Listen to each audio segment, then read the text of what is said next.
L'infertilité. On emploie ce terme quand un couple n'obtient pas de grossesse après 12 mois d'essai. En France, 15 à 25% des couples sont concernés. Il faut dire que le processus de procréation est complexe. Il commence par la production des gamètes. Ce sont les ovules et les spermatozoïdes. Ils doivent être sains et en nombre suffisant. La moindre perturbation hormonale, thermique ou génétique et tout tombe à l'eau. Puis vient la rencontre entre les deux gamètes. Pour que celle-ci ait lieu, les conditions doivent être réunies. Une variation du pH vaginal, une mauvaise mobilité des spermatozoïdes ou une obstruction des trompes peut bloquer la fécondation. Quand celle-ci a lieu, l'embryon doit s'implanter dans l'utérus. Là encore, les causes d'échec sont multiples. Une paroi utérine enflammée ou encore une mauvaise qualité de l'embryon par exemple. Et même quand tout cela est réussi, rien n'est encore sûr.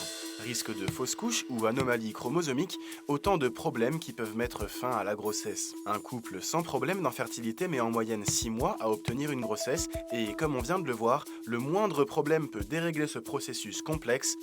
Alors, qui est concerné? Quelles en sont les causes et quelles peuvent être les solutions? Aujourd'hui, on vous en dit plus sur l'infertilité.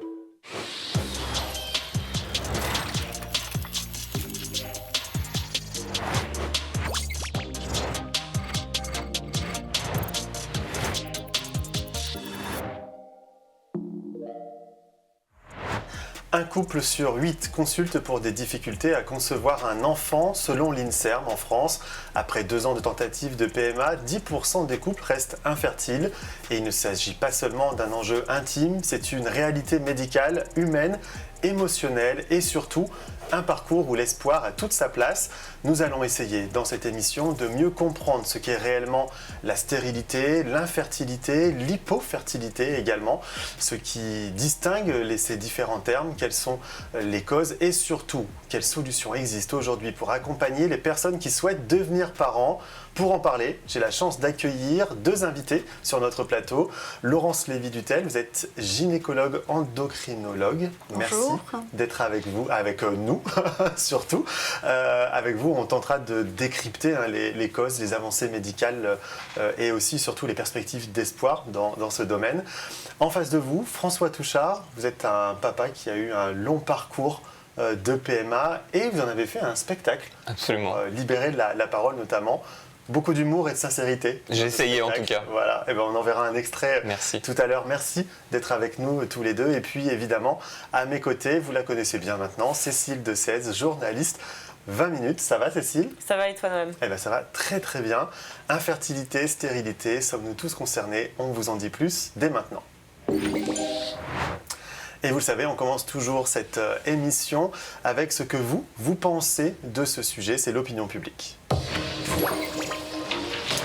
Alors Cécile, qu'est-ce qu'on pense de ce sujet? Alors souvent déjà, l'infertilité, on sait l'expliquer, mais encore dans 10 à 25% des cas, elle reste un mystère et elle augmente chez les femmes de plus de 34 ans selon l'Institut national d'études démographiques.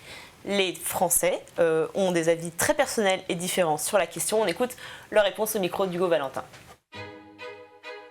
Ça peut être la cigarette, et donc le tabac et tout ce qui va avec. À un moment donné, on parlait un peu des caleçons qui chauffaient pour les hommes. Je ne sais pas si c'est une vérité. Et puis, ce dont on parle beaucoup en ce moment, c'est tous les perturbateurs endocriniens. Je dirais peut-être les ondes des téléphones. J'en ai une en tête qui me vient en tête, c'est l'endométriose. Par exemple, je sais que moi, dans mon entourage, ma belle-sœur a l'endométriose et je sais que c'est un gros risque pour une grossesse. Enfin, ça peut causer l'infertilité. En gros, l'endométriose, c'est qui tout double. C'est soit tu peux avoir un enfant et la grossesse se passe bien, ou soit je sais que dans le pire des cas, ça peut amener à une perte. Les Français ont plein d'idées, Cécile, sur les raisons, mais alors est-ce qu'ils visent juste? Alors plus ou moins, parce que la première cause, c'est qu'on commence trop tard, nous, les femmes, à s'y mettre.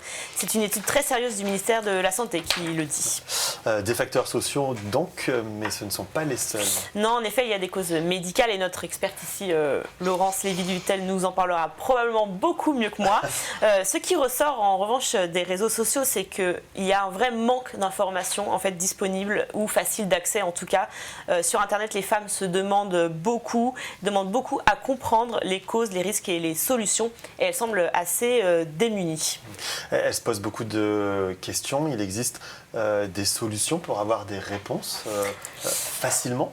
Certaines personnes, en tout cas, ont à cœur de répondre directement sur les réseaux sociaux, comme une TikTokeuse, une spécialiste en fertilité, et donc dont certaines vidéos cumulent parfois plus de 270 000 vues. Mais c'est toujours mieux de vous adresser à un professionnel de santé, votre gynécologue, une sage-femme, un médecin. Alors, on parle des femmes, mais l'infertilité, ça ne concerne pas que les femmes. Et oui, tout à fait, Noah. Même si on n'est pas égaux sur la baisse de la fécondité avec l'âge, les hommes aussi peuvent souffrir d'une diminution de leurs spermatozoïdes et de leur efficacité. Merci, Cécile. On se retrouve la semaine prochaine, évidemment. Même heure, même endroit. Et tout se passera bien. À 35 ans, François apprend qu'il est atteint d'une forme sévère d'hypofertilité que l'on appelle l'OATS, une anomalie du sperme qui est courante avec sa compagne. Il se lance alors dans un parcours de PMA long, éprouvant, ponctué d'espoir, d'échecs, de doutes, mais aussi, vous allez le voir, de moments de joie très forts. Et plutôt que de garder tout cela pour lui, François a choisi d'en faire un spectacle de théâtre pour libérer la parole, aider les autres à se sentir moins seuls et raconter ce chemin, souvent invisible, vécu par pourtant de nombreux couples. François Touchard est avec nous. François, je le disais, un parcours très long de PMA. Est-ce que déjà vous pouvez nous expliquer à quel moment et comment vous avez su que c'était compliqué pour vous le fait d'avoir un enfant? Assez tard, parce que c'est pas une chose à laquelle je me suis intéressé très tôt, mais avec ma chérie, ça faisait quelques années qu'on était ensemble, on était bien, on commençait à se dire qu'on aurait pu avoir un enfant, fonder une famille. C'était pas une nécessité, mais on laissait la nature faire, puis la nature prenait son temps. L'âge avançant, ma chérie est allée voir sa gynéco pour lui en parler, qui nous a dit de faire quelques tests. Et c'est en faisant moins un spermogramme, ce que je n'avais jamais fait avant mes 35 ans, que j'ai appris que j'avais un OATS. Est-ce qu'on peut expliquer ce qu'est l'OATS? Ouais, c'est un joli succès sur tous les problèmes que peuvent avoir les hommes concernant la fertilité, mais c'est oligo-asténotératospermie. C'est-à-dire qu'il n'y a rien qui marche et en plus il n'y a pas grand-chose. Est-ce que à ce moment-là, vous vous sentez coupable? Vous dites, mince, c'est de ma faute si on va avoir des problèmes pour avoir des enfants? Oui, forcément un petit peu, parce que déjà je me dis comment ça se fait que je ne savais pas avant, que j'ai une pathologie, on me dit vous avez une maladie, je le reçois comme ça et je ne le sais pas et j'ai toujours vécu et j'ai eu une vie amoureuse et sexuelle jusque-là sans le savoir. Donc je me dis oui, peut-être que j'aurais dû m'y intéresser avant et je culpabilise aussi sur comment j'aurais pu faire plus tôt pour le savoir, pour m'y intéresser. Mais ça, il n'y a pas forcément de... est-ce que vous avez trouvé des réponses à cette question? Non, parce que si je retrace ma vie, tout s'est bien passé. Il n'y a rien qui m'envoyait vers ça. À ce moment-là, qu'est-ce qui se passe pour vous alors? Qu'est-ce que vous vous dites et qu'est-ce que vous mettez en place finalement pour combattre ça? En fait, il y a beaucoup de choses qui arrivent en même temps, puisque moi j'ai appris ça au moment où ce qu'on appelle le protocole s'est enclenché. Donc parce que moi, quand je vais faire mon spermogramme et que je reçois les résultats, c'est du chinois, je ne comprends rien, je ne sais pas ce qu'il y a dessus. Il me faut un expert pour me dire à quoi ça correspond. Et quand on va voir le médecin qui nous explique à ma femme et moi, vous avez un OATS, c'est fini, il ne me parle plus, il ne s'adresse plus qu'à ma femme après. Donc ça a été en même temps le point de départ de notre parcours et en même temps pour moi un moment où j'ai beaucoup de retard, parce que j'ai ce que je vous disais, j'ai cette pathologie-là, cette maladie-là, on l'appelle comme on veut, et en même temps il va falloir que je comprenne tout ce qui va se passer après, tout ce que je suis pour ce projet-là, et en même temps tout ce qu'on va faire comme parcours, et je comprends très vite qu'on ne va pas me l'expliquer beaucoup. Donc à ce moment-là, je me dis, il faut qu'on s'accroche et qu'on communique énormément, ma chérie et moi, pour pas que je perde pied. Ce que vous avez fait? On a essayé en tout cas, ça a plutôt bien marché pour nous en tout cas. Ouais. Et donc là, vous vous êtes lancé dans un parcours de PMA? Ouais, mais tout ça, je pense que tout ce temps-là, ça a été plus court que la conversation qu'on est en train d'avoir, parce que le médecin qu'on est allé voir, direct nous a dit, donc vous avez un OATS, donc vous allez faire un recueil de sperme et on va prélever les ovocytes chez votre femme et tout ça, ça va se passer à tel endroit, on prévoit des dates, etc. On prévoit des dates, il y a un protocole et tout va très vite, avec plein de mots que moi je ne connais pas, déjà parce que Enfin, faut être honnête, moi je ne connaissais pas grand-chose au cycle féminin. Hein, voilà. Et puis, il y a quand même tout un vocabulaire qui nous arrive, les ovocytes, la fécondation in vitro. Les dernières fois que je les ai entendus, c'était en cours de bio quand j'étais au collège. Donc, il faut faire une session de rattrapage. Quoi. Donc on se sent un peu perdu, démuni finalement. Moi, en tout cas, oui. Vous, ouais. Moi, ouais, j'étais perdu. C'est ce que je raconte, mais... Quand on est sorti de ce rendez-vous-là, ma chérie m'a demandé est-ce que ça va, et à chaque fois je dis oui, ça va toujours. Et là, je pense que c'est la première fois dans notre vie où je dis non, là ça va pas, est-ce qu'on peut s'asseoir 2 minutes pour parler de ce qui vient de se passer, parce qu'il y a un médecin qui t'a parlé, qui t'a dit énormément de choses, j'en ai pas compris la moitié. Ce qu'il m'a dit sur moi, je l'ai pas compris, ou en tout cas pas encore processé. Donc il va falloir qu'on se pose et qu'on débriefe ce qui vient de se passer plus longtemps que le rendez-vous qui vient de se passer, ce premier rendez-vous avec le médecin. Ouais. Parlez-nous un peu de ce parcours de PMA. Il y en a eu 3, je crois. Ouais, alors il y a eu plusieurs choses, plusieurs aventures. Donc j'ai essayé de faire assez bref, mais donc premier passage où on utilise mes spermatozoïdes et les ovocytes de ma chérie. J'essaie de ne pas me tromper, en plus il y a un médecin spécialisé à côté de ne pas dire de bêtises. Vous nous rattrapez sur des bêtises, surtout. Il y a eu 3 embryons, on en a implanté 2 dans ma chérie, ça n'a pas pris. Deuxième fois, la même chose. 3 embryons. Non, la deuxième fois, il n'y a même pas eu d'embryons. Ils n'ont pas réussi à créer d'embryons viables pour les implanter. Et la 3e fois, en fait, on est allé faire une PMA en Espagne, où là, on a eu recours à une donneuse d'ovocytes, parce qu'entre-temps, ma femme avait pris l'âge. Vous en parliez tout à l'heure, il y a quand même une vraie question sur l'âge dans ces questions-là, et la réserve ovocytaire de la femme. On en parle un peu plus maintenant, mais nous, c'était 2020-2021. C'est très peu de choses là-dessus. Donc, et comme ma chérie prenait de l'âge, entre guillemets, enfin, pas vieille, mais voilà, c'était comme ça, et c'est ce que les médecins nous ont dit. De toute façon, avec l'âge, le nombre de protocoles, et vu que ça n'a pas marché, c'est plus simple d'aller faire une PMA en Espagne. Combien de temps entre les 3 essais? On a commencé en 2020 et ma fille est née en août 2023.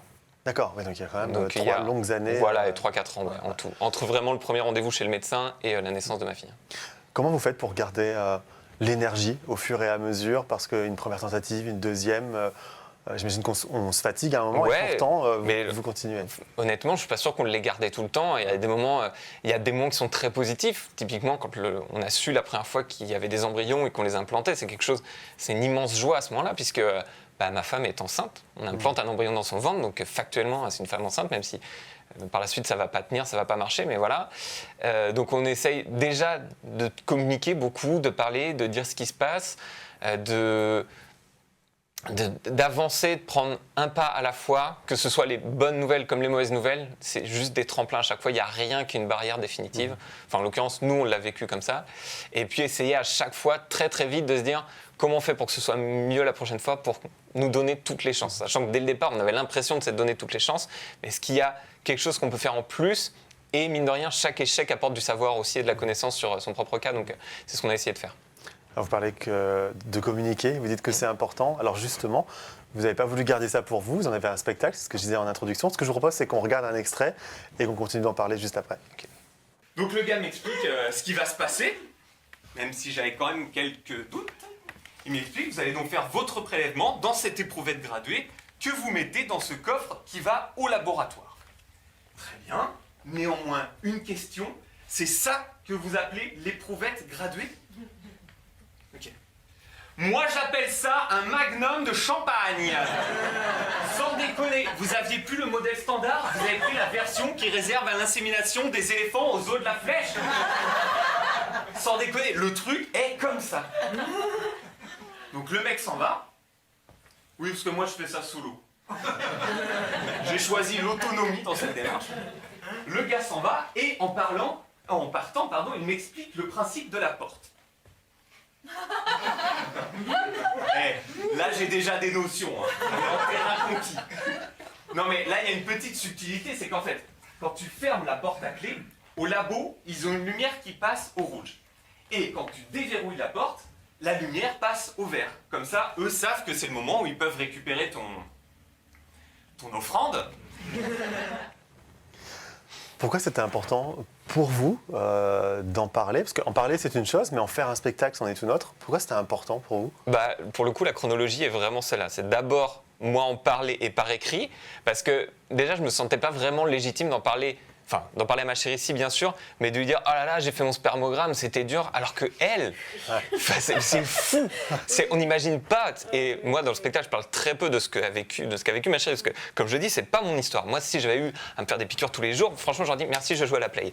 Mais j'avais besoin d'exorciser ça et toutes ces choses qui m'arrivaient pour la première fois, que ce soit moi personnellement, dans mon couple, même dans ma réflexion pour devenir papa, parce que pour moi, ça allait tout seul par l'opération du Saint-Esprit, et tout d'un coup on dit non, c'est la science, quoi. On sait faire les bébés en laboratoire, quoi.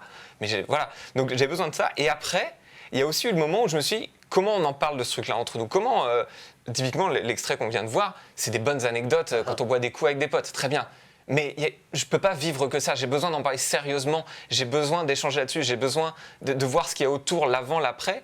Et je trouvais personne, et je trouvais soit que des professionnels qui m'en parlaient très bien, mais comme des professionnels, soit des gens qui en parlaient avec une dramaturgie qui n'était pas la mienne. Donc je me suis dit, je vais partager mon expérience, moi, et encore une fois, ni celle de ma chérie, ni celle de notre couple, ni celle de tous les gens qui vivent l'infertilité. Je vais vous dire ce que moi j'ai vécu.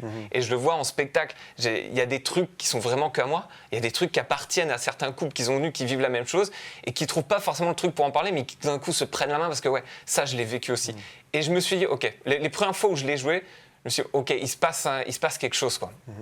Justement, que vous disent les gens? Vous les rencontrez après le spectacle? Ouais, j'essaye au maximum. Les retours, c'est quoi?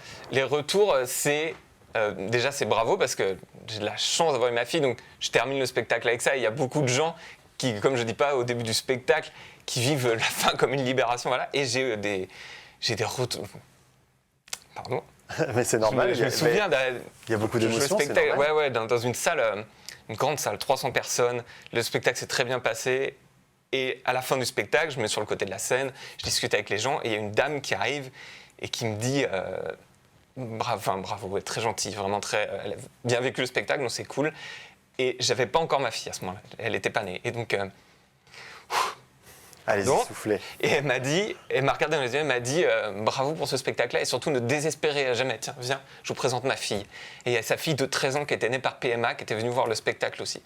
Et moi, j'étais bouleversé parce que je me rendais compte ce jour-là que je ne fais pas qu'apporter un truc aux gens, c'est très présomptueux, mais en tout cas, cette prétention-là, j'avoue, je l'ai, mais les gens m'apportent aussi quelque chose d'énorme par ce retour-là, parce qu'eux ont vécu, parce que moi, je vis ça sur une timeline, enfin sur un temps précis, mais il y a des gens qui sont avant, des gens qui sont après, des gens qui ont vécu la moitié de ce que je raconte, des gens qui n'ont rien vécu, et des gens qui sont beaucoup plus loin dans l'aventure et qui ont vécu des choses magnifiques.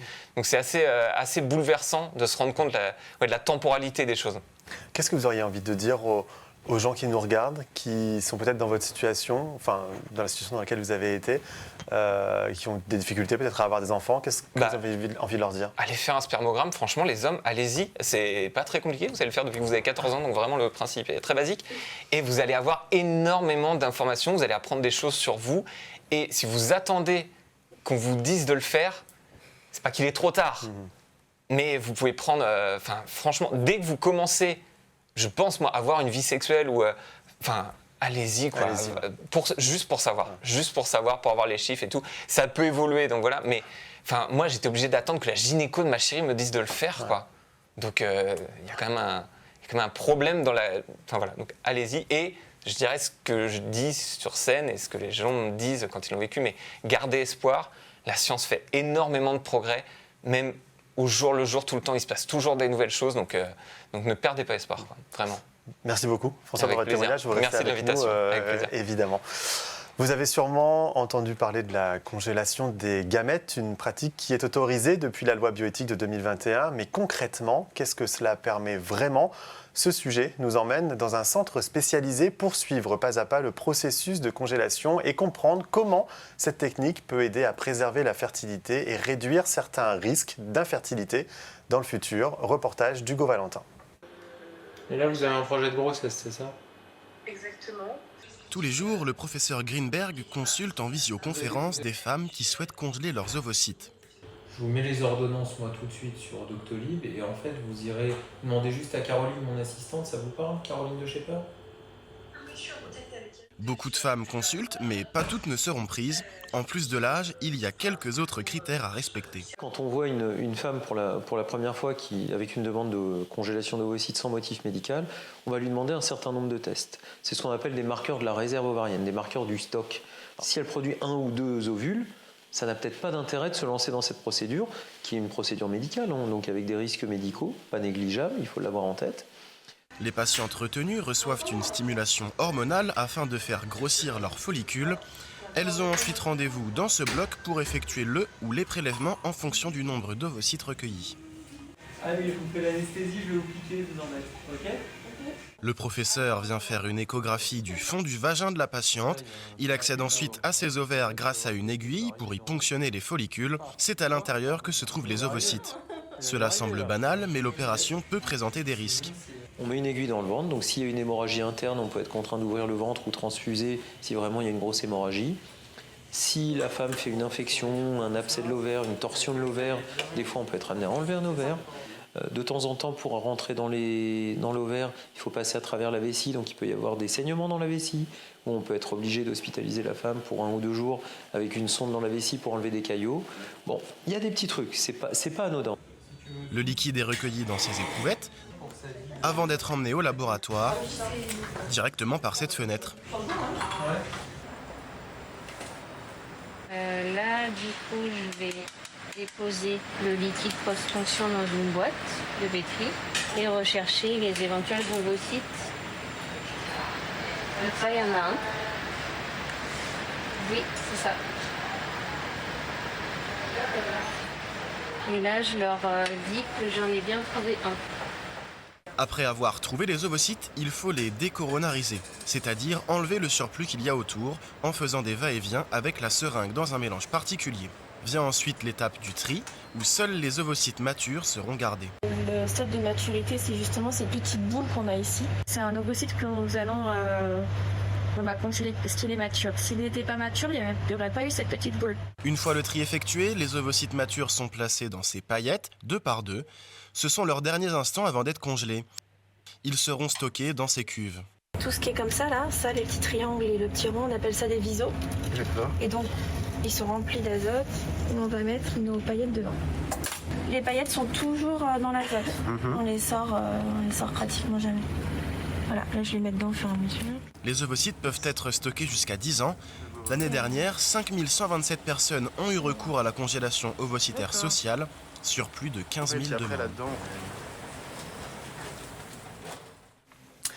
Gynécologue, endocrinologue, le docteur Laurence Lévy-Dutel accompagne depuis des années des hommes et des femmes qui rencontrent des difficultés à concevoir des enfants et elle connaît mieux que personne les causes, les signaux d'alerte, mais surtout les formidables progrès médicaux qui existent aujourd'hui. Elle est avec nous.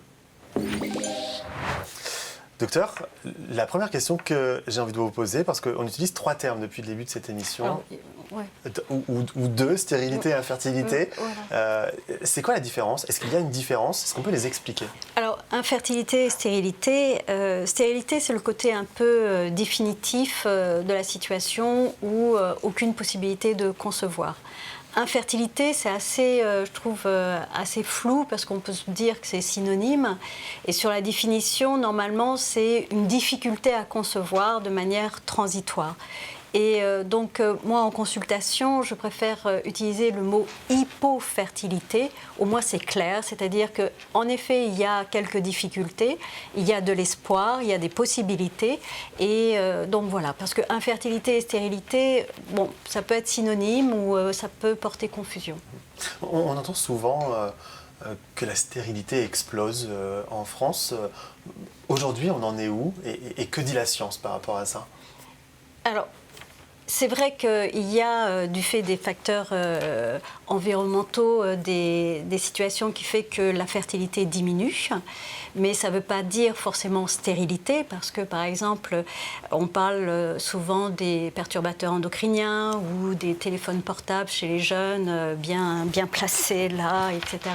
Donc, il est observé qu'il y a vraiment une diminution des spermatozoïdes, mais cette diminution des spermatozoïdes reste quand même acceptable et il y a surtout d'autres facteurs. C'est pour ça que quand on vient me voir pour un problème de fertilité, moi je parle toujours d'une situation de couple, c'est-à-dire que même si un homme a une hypofertilité avec OATS ou autre, ou simplement d'autres facteurs, la femme peut être, elle, hyper féconde et c'est l'équilibre des deux qui peuvent améliorer la situation.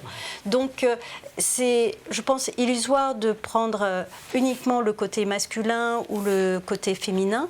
Et c'est vraiment l'ensemble du couple qui permet parfois de rééquilibrer la situation.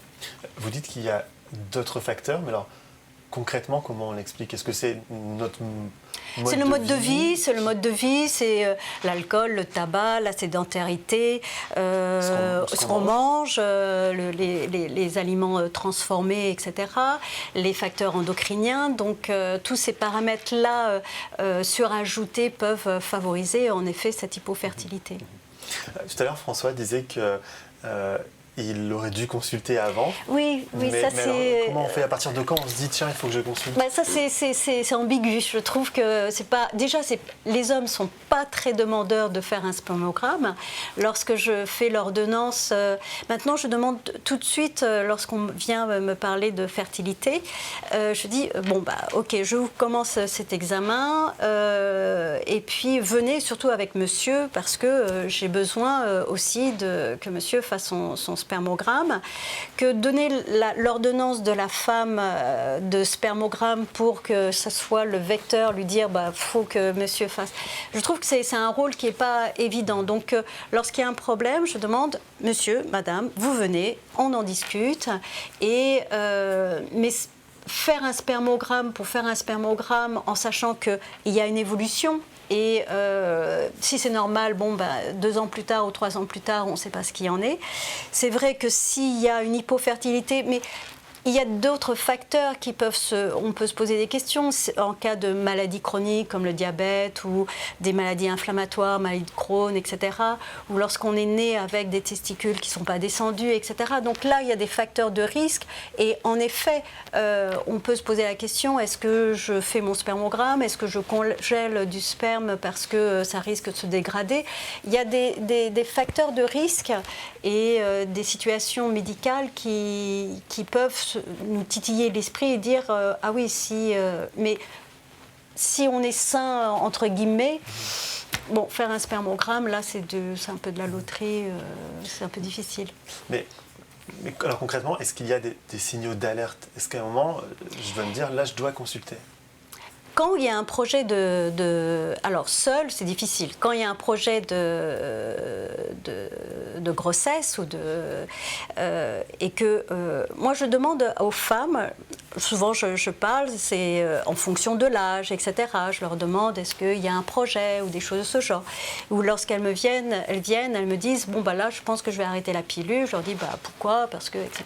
Donc, et là je commence mon interrogatoire entre guillemets pour elles et pour lui, pour savoir si en effet je leur laisse 6 mois d'attente entre guillemets avec une vie sexuelle tranquille, etc., sans pression, sans test d'ovulation, sans truc de choses de ce genre. Et si au bout de 6 mois en effet il n'y a pas de grossesse, là on commence les investigations.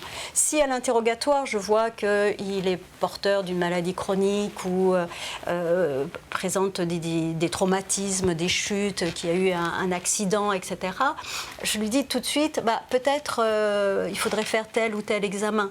Donc, lorsqu'on a ce désir de grossesse, je pense qu'il y a l'importance de faire cette consultation de préconception et de faire un peu un check-up général et savoir, alors, est-ce qu'on fait tranquille ou, est-ce qu'on commence quelques investigations.